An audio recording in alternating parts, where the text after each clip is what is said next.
serious about it, but in fairness to them, I think I'll keep those to myself for the moment. But those are the public names that you're hearing. Yes, sir. When you have an elected official, whether it be the county, the state, whatever, there's a staff that's afforded to them by the commission, by the whoever. That staff, at that point, is paid by who? It depends on the office that you're talking about, but typically the staff would be paid by the government that they are working for. State Senate has a staff, State House has a staff. When you get down to the county level, you have very little staff. You've got the county manager's office and so forth. The commissioners use that. When you get to my level, the staff is sitting right here. She tells me what to do most of the time. But it would be paid. Now, some people think of the political staff as being the same as the governmental staff, and those are two different things. There's oftentimes a political office that is paid by a committee. I'm sure that Richard Burr has a political office. I am almost sure that Kay Hagan does, and I say that with some hesitation only because she just got elected, and she probably doesn't need a political staff immediately. Will have to come into play a little bit down the road. Charles Taylor had a political staff when he was in office.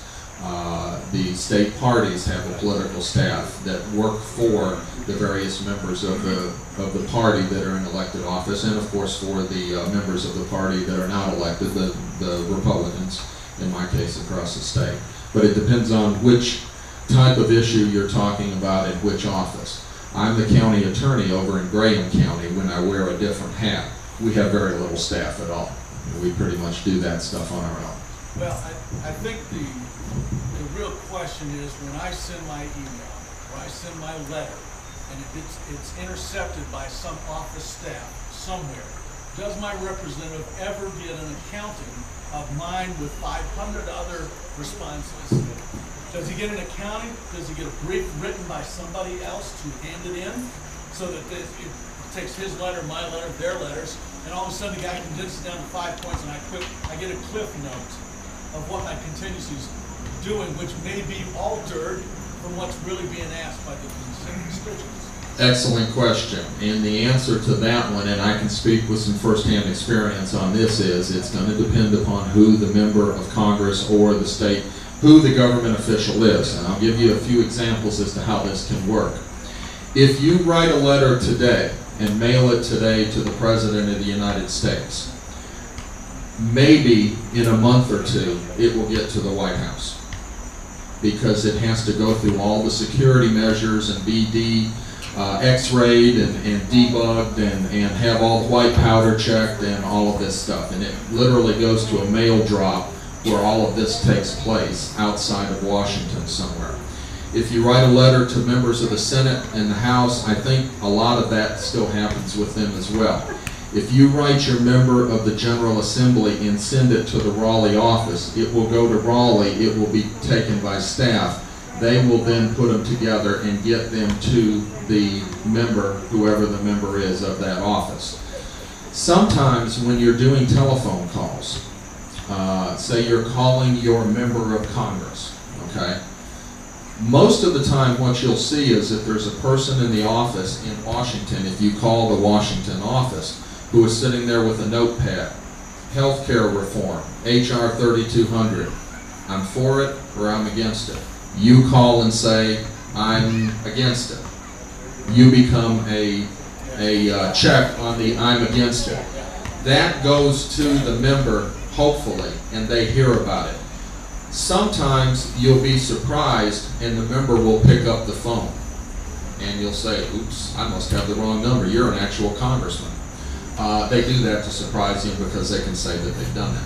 But sometimes that does occur. But by and large, your Cliff Note analogy is pretty close in a lot of instances. When you write a letter to your local government, it's going to get to the person. If you write a letter to John Snow and use the address on his website in Murphy, it's going to go to his house or his P.O. box or whatever that address turns out to be. When you write a letter to most North Carolina government offices down there, it goes to what they call Mail Service Center, which is a centralized drop, and then it gets divided out by there. And I'm sure that there is some security that's done on it. You know, if they pick up an envelope that's ticking, they tend to get a little bit nervous. But it's not the security that you have when it goes to the White House. So the short answer is, they probably get some indicia of what your opinion is, depending upon what the issue is. If it's HR 3200, in all likelihood, your specific words are not going to get to them, but the fact that you called and said, I'm against this, probably will come to them, because a phone call will come to them and say, I'm sorry, a list will come to them and say, we got 900 calls today, 600 against, 300 for. Something like that, yes. Most effective system for us as a group of concerned citizens, which this isn't very much representation of 80,000 people here, okay? The problem is, do I use emails? Is that more effective than telephone calls, more effective than letters? Letters seem to be the slowest. That's by 20 Express. So which one, if we wanted to all today leave with 3 magic points that we could work on, what would you say are most effective, particularly to our state representatives as senators, voting on something that's going to serve the entire nation, not just our 3 or 4 counties? Off the top of my head, right now, because session is adjourned, I would say probably the material that goes to the home address is the most effective. Emails I think that emails may tend to be a little bit more effective than snail mail letter, because the snail mail has to go through this circuitous process, and if you get a ton of emails, it shuts the system down, and they hear about that, and then the media hears about it as well. But emails are easier to read. I would tend to go that approach, but right now I would say that go to that website, and you can get that off of www.ncgov.com and link to the General Assembly, and use that address that they've got for home. Because of staff numbers, they have fewer staff, I'm sure, at their local, in the state addresses versus what they have in Washington, D.C.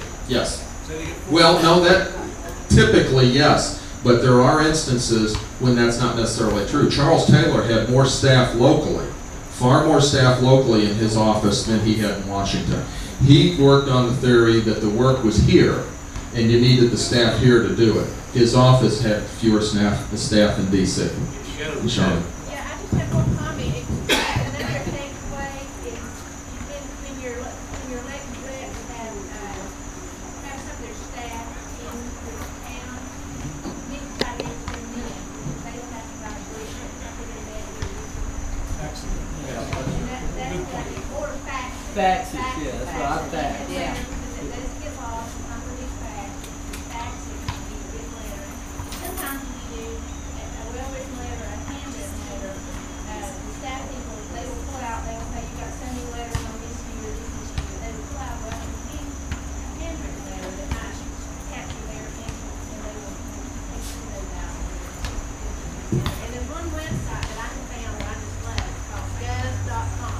And you can find any government in any state, federal or state government. You can find their budgets, you can find statutes, and you can just find links to everywhere. And so you can click on your state gov, your state rep. I mean, it's just great. It's gov.com. And there are lists here of who your government officials are. Those of you that have these, I was just looking at this, and it looks about 99% correct. There has been a couple of changes in the judiciary recently, so some of the judges have changed. But beyond that, it looks like you've got all the information here that you need. Did I see another hand, or?